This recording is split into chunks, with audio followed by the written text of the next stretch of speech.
सुबह की पहली धूप। ये कहानी शुरू होती है प्रीति के घर से। प्रीति अपने ससुराल में अपने पति, सास और बेटी के साथ रहती थी। 2 माले का घर था, घर के बाहर गाड़ी थी और पति की कमाई भी अच्छी खासी थी। तो देखा जाए तो ऑल इन ऑल एक सुखी परिवार था। आज ऑफिस से लौटकर कशिश अपनी मम्मी के गले लग जाती है। मम्मी मम्मी मेरा कॉल लग गया। दादी कहाँ है? दादी आपको पता है क्या हुआ? मेरा कॉल लग गया। हाय मेरी बच्ची, कितनी सीधी है। बैलेंस पहले होगा नहीं, अभी डला तो लग गया कॉल। दिन भर काम करके भी फ़ोन में बैलेंस डलवाने के पैसे नहीं छोड़ पा रही है मेरी लाडो। मुझे बोला होता बेटा, मैं दे देती पैसे। पर इसमें कंपनी वालों की भी तो गलती है ना माँ जी। शादी अपने बेटे की और नेट का रिचार्ज आम आदमियों का बढ़ा दिया। 1000-1200 का रिचार्ज मध्यम वर्ग का आदमी करवाए तो करवाए कैसे। पर ये अच्छा लगा बेटा कि तू पैसे बचाना सीख रही है, पर इतने भी पैसे मत बचा। इमरजेंसी में कभी किसी को कॉल करना होता तो कैसे करती? बाप रे बाप, कसम से मम्मी तुम ना दादी के साथ बैठना बंद कर दो। कल शाम ही ऑफिस से लौटते वक्त मैंने तुम्हें फ़ोन किया था कि महेश की चाट लानी है।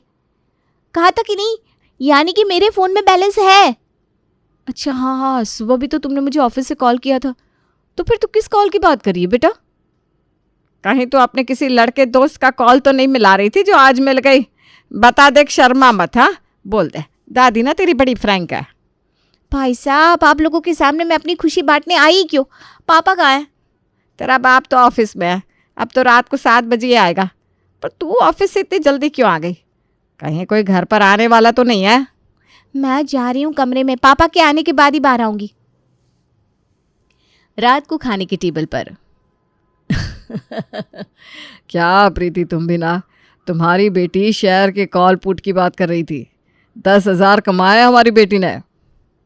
और भी कमा लूंगी पापा। मैं तो चाह रही हूँ एक मोटा अमाउंट इन्वेस्ट करूँ। 25-30 लाख रुपए होते ना तो मज़ा आ जाता। 1 करोड़ तो शेयर से ही कमा के रख लेती मैं। फिर आपको ये नौकरी भी नहीं करनी पड़ती और मेरी शादी की टेंशन तो लेनी नहीं पड़ती। मम्मी के लिए डायमंड का सेट ला देती और दादी को 4 धाम करवा देती मैं। बच्चों के मुंह से निकली बातें माँ के मन में कितने दिनों तक रहती है ये तो हम जानते ही हैं। पूरी रात प्रीति कशिश की कही बात ही सोचती रहती है, जिसके कारण उसे नींद भी नहीं आती। प्रीति अपने कमरे से बाहर निकलती है और देखती है कि उसकी सास हॉल में बैठी हुई है। तुझे भी नींद नहीं आई ना बहू? मुझे भी। 25-30 लाख हम लाएंगे कहाँ से? वही तो माँ जी, हमारे पास है ही क्या?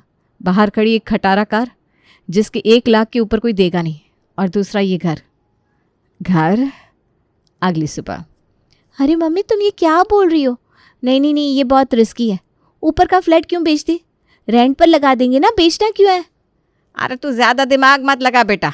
किराए में कितने ही पैसे आएंगे, बेचने में फ़ायदा है, मोटी रकम आएगी। और अगर तू उसे शेयर में ना भी लगा पाई तो एफडी कर देंगे।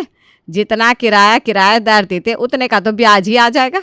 और शेयर में अगर तेरा कॉल लग गया तब तो करोड़पति बनना निश्चित है। क्यों करण? कशिश जब पैदा हुई थी ना, तभी पंडित जी ने कह दिया था कि हम लोगों को करोड़पति यही बनाएगी। ढूंढता हूँ मैं कोई फैमिली ऊपर वाले माले के लिए। करण ढूंढ लाता है ज्योति के परिवार को। ज्योति के परिवार में 3 ही लोग थे, ज्योति, ज्योति का पति वीरेन और बेटा राज। अब इतने छोटे परिवार को अपना फ्लैट कौन ना बेचना चाहेगा? आप जैसे किसी सभ्य फैमिली की ही खोज में थे हम। अब तो जीवन भर सहेलियों की तरह रहना है। अरे एकदम भाभी जी। और कुछ ही दिनों के अंदर ज्योति प्रीति के घर के ऊपर के फ्लोर में शिफ्ट हो जाती है। हाय, पूरा जी ही खराब हो गया। ला तो प्रीति, पानी पकड़ा कुल्ला करो। अरे क्या बात हो गई माँ जी? आप तो छत पर गई थी ना। हमारे पड़ोस में तो सभी वेजिटेरियन है, तो ऐसा क्या देख लिया आपने?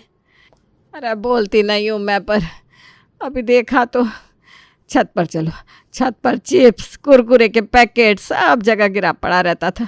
आज पूरे छत पर प्याज, लहसुन के चिप्स और कुरकुरे बिखरे पड़े थे। कहीं कहीं तो पोहे भी गिरे देखे मैंने। सब्जियों के छिलके भी थे। देख कर ना जी खराब हो गया मेरा।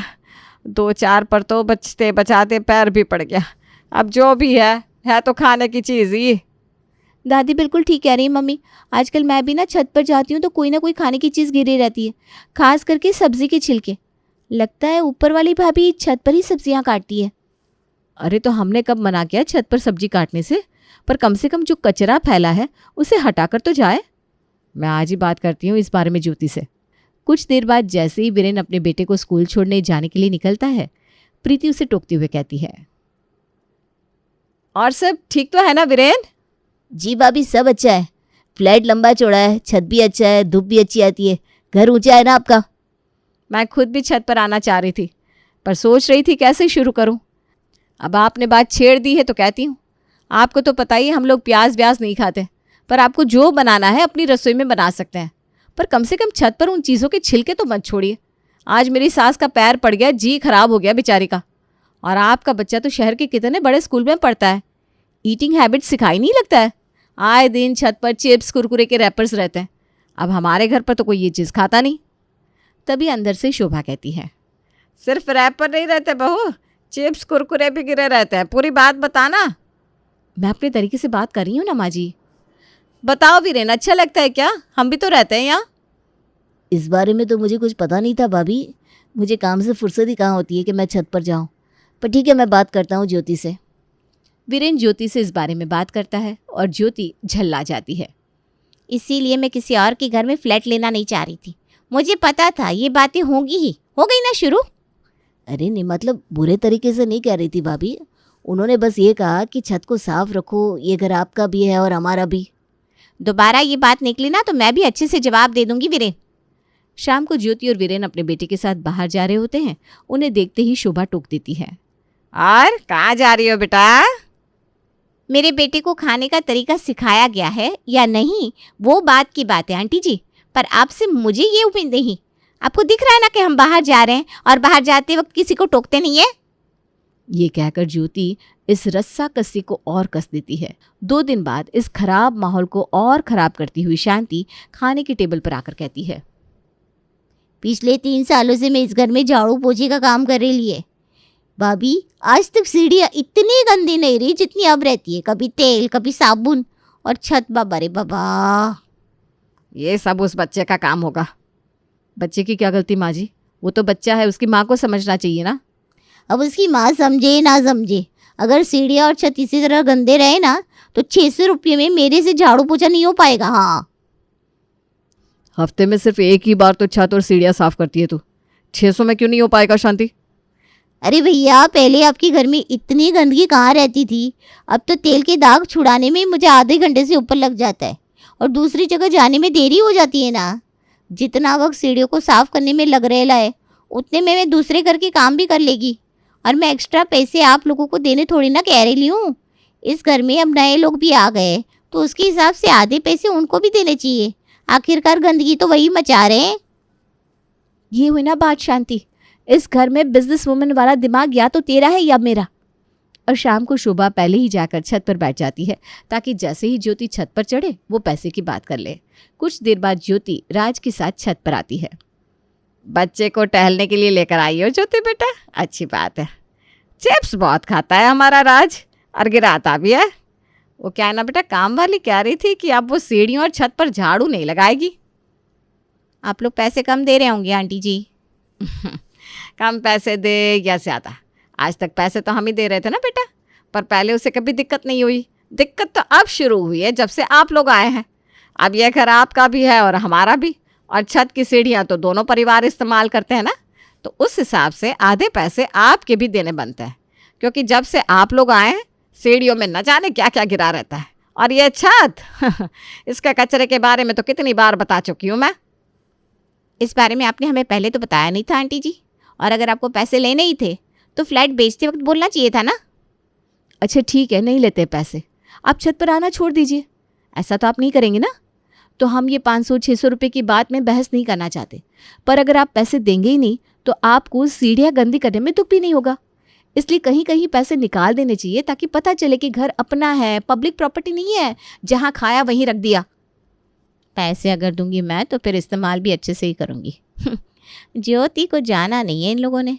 और अगली सुबह से धूप खिलते ही अपना बोरिया बिस्तरा लेकर ज्योति छत पर बैठना शुरू कर देती है। कोई ज़रूरत नहीं है ऑफिस जाने की आपको। आपके ऑफिस के चक्कर में हमारा छत चला जाएगा। सब समझ रही हूँ मैं ये लोग क्या चाह रहे हैं। तुम्हारी बात में दम तो है ज्योति, वरना अचानक इन्हें छत में गंदगी दिखने लग गई, सीढ़ियाँ साफ करने के पैसे मांगने लगे। मैं छत को हमारे हाथ से जाने नहीं दूंगा मम्मी, आप टेंशन ना लो। जैसे जैसे धूप आगे खिसकती जाती है, ज्योति, राज और वीरेन भी अपनी चटाई घिसकाते जाते हैं। कुछ देर बाद शोभा धूप सेकने छत पर आती है। इन लोगों ने तो पूरी धूप ही रोक ली है, अब मैं कहाँ बैठूं? अरे ज्योति, ज़रा साइड हो, मैं भी धूप सेकूं। उधर तो जगह है ना आंटी जी, उस साइड बैठ जाइए। इधर मैं प्याज काटूंगी तो फिर आपको दिक्कत होगी। और राज, तू हमारी बातें सुनने बैठ गया क्या? पढ़ाई करने बिठाया ना मैंने तुझे कि लोगों की बातें सुनने? चल होमवर्क कर। प्लीज़ आंटी जी, आप यहाँ से चली जाइए, राज को डिस्टर्ब होगा। बाप रे बाप, ये तो बड़ी सयानी निकली। धूप खुद रोक कर बैठ गई और चाहती है कि मैं छाँव में बैठूं ताकि मुझे ठंड लग जाए। शोभा नीचे आ जाती है और दोपहर में फिर से छत पर चढ़ती है और देखती है कि ज्योति घसकते घसकते दूसरी ओर आ गई है, पर धूप नहीं छोड़ी उसने। बाप रे दादी, आप तो ठीक कह रही थी। ज्योति भाभी तो इंडक्शन लेकर ही आ गई।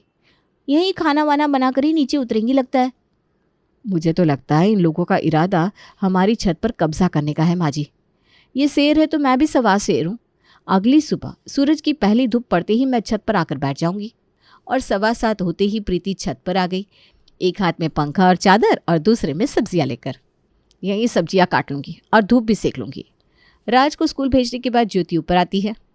ओहो मैडम, आज पहले ही छत पर चढ़ी हूँ, ये बताओ जी, हमारा धूप सेकना भी बर्दाश्त नहीं हो रहा इन लोगों को। पर इसे पता नहीं कि ज्योति कहाँ तक पहुँची हुई है। पूरा दिन धूप एक ही जगह तो रहेगी नहीं। धूप कुछ देर बाद जिस जगह पर पड़ती है, ज्योति वहां जाकर बैठ जाती है। धूप जैसे ज्योति के पास आती, प्रीति उसके बाद वाली जगह पर जाकर बैठ जाती। इस तरह से ये सिलसिला चलता रहता है। चलो ज्योति, अब सर को, अब धूप खत्म हो गई है। अभी कहाँ ख़त्म हुई है भाभी, अभी तो एक किरण धूप की आ रही है। मुफ्त में धूप मिल रही है तो पूरी तरह शाम जब तक ढलेगी नहीं, ये ज्योति भाभी नीचे नहीं जाएगी। अपने बेटों को पढ़ाकर यहीं बैरिस्टर बना देगी लगता है। अभी सबक सिखाती हूँ। और जहाँ बैठकर राज पढ़ाई कर रहा था, कशिश वहीं जोर जोर से गाना बजाने लगती है। गाना बज रहा है तो ज़रा हम भी नाच लेते हैं, क्यों कशिश दीदी? धूप की खत्म होने के बाद ही दोनों परिवार वापस नीचे आते हैं। ये लो, फिर इन लोगों ने छत बंद कर दी। अब चाबी लेने जाओ। छत हमारी भी तो है, फिर वो कैसे हमसे बिना पूछे छत बंद कर सकते हैं? मैं नीचे जाकर चाबी लेकर आती हूँ। ये एक अलग ही ड्रामा है, रोज रोज चाबी मांगने जाओ। ज्योति नीचे जाती है और प्रीति से चाबी मांगती है। वक्त बेवक्त आप लोग छत बंद कर देते हैं। वीरेन जी को रात को छत पर टहलना होता है, बेचारे टहल भी नहीं पाते। अब चाबी मुझे दे दीजिए, अब से मैं छत बंद कर दिया करूँगी। इस तरह छत की चाबी ज्योति ले लेती है, पर जैसे ही ज्योति के हाथ में छत की चाबियां आती हैं, टंकी में पानी चढ़ना बंद हो जाता है, जिसके कारण आज प्रीति ज्योति के फ्लैट में पहुंचती है। ये क्या बात है ज्योति? लाओ चाबी मुझे दो। तुम्हें चाहिए चाबी तो दूसरी बनवा लो। 2 दिन चाबी तुम्हारे पास क्या छोड़ दिया हमने? टंकी में पानी चढ़ा ही नहीं। बाकी दिन तो तुम सुबह सुबह छत पर आकर डेरा जमा लेती थी, और चाबी मिलने के बाद छत पर एक बार भी नहीं गई। हो गया ना पानी खत्म, अब तो प्रॉब्लम सबको होगी। गुस्से में प्रीति ज्योति से छत की चाबियां लेकर छत पर चढ़ती है। छत पर सजी बगिया देकर उसका दिमाग घूम जाता है। बाप रे बाप, ये कैसे धूर्त लोगों को हमने अपना घर बेच दिया। छत की चाबियां लेते ही आधे हिस्से में गमले लगा दिए। इसीलिए ना लोग आजकल किसी पर भरोसा नहीं करते। पौधा लगाना तो अच्छा होता है आंटी जी, आप मेरी मम्मी को धूर्त क्यों कहती हो? मैं मम्मी को बता दूंगा। राज जाकर अपनी माँ को ये बात बता देता है। धूर्त, अभी मैंने इनको अपनी धूर्तता नहीं दिखाई ना, तो बताती हूँ। छत पर गमले लगा दिए तो क्या पाप कर दिया मैंने? सच कह रही हो तुम? लगता है इन लोगों को हमारे पैसे चुभ गए। और नहीं तो क्या सोचा होगा। 34-35 साल के लड़के ने 30 लाख रुपए एक बार में नगद गिनकर दे दिए। छोटा सा परिवार है, साथ में ज़्यादा लोगों का सपोर्ट नहीं है, तो हम इन पर हावी हो सकते हैं, पर वो नहीं जानते कि ज्योति क्या चीज़ है। धूर्तता तो अब होगी। जिस छत को ये हमसे छीनना चाहते हैं ना, उस छत पर अपना हिस्सा लेकर आऊँगी मैं।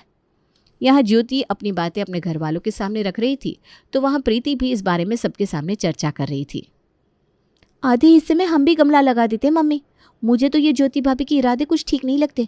कहीं उन्होंने छत पर कंस्ट्रक्शन का काम शुरू कर दिया तो? हे भगवान, ये कैसा टेंशन पाल लिया है हम लोगों ने। और अगली सुबह करण नर्सरी से 40 गमले लेकर आ जाता है। अगर आधे छत पर उसके गमले रहेंगे तो आधे छत पर हमारे भी रहेंगे। सभी 2-2 गमले उठाओ और छत पर ट्रांसफ़र करना शुरू करो। सभी गमले लेकर छत पर चढ़ते हैं कि छत पर लगा ताला देखकर दिमाग घूम जाता है। ये सब क्या है वीरेंद्र? तुम लोगों ने छत का ताला क्यों बदला? ताला खोलो। ताला तो अब नहीं खुलेगा करण भाई साहब। छत पर जाकर वीरेन अंदर से ताला बंद करके बैठ जाता है। छत की सफाई के पूरे आधे पैसे देती हूँ मैं, तो हिस्सा तो छत का आधा हमारा भी बनता है आंटी जी। ज्योति ने तो हद ही पार कर दी थी। अपना बोरिया बिस्तरा लेकर ज्योति छत को अंदर से बंद करके वहीं जम गई थी। अब तो हमें भी ज्योति की तरह इस प्रॉब्लम को सॉल्व करना पड़ेगा। करण कंस्ट्रक्शन वाले को बुलाकर छत पर जाने के लिए दूसरी सीढ़ियां निकलवा लेता है। आप बोल ज्योति। कशिश के 10,000 रुपये का कॉल इतना भारी पड़ता है कि करण को ऑन पेपर्स अपने छत को आधे आधे हिस्से में बांटना पड़ता है।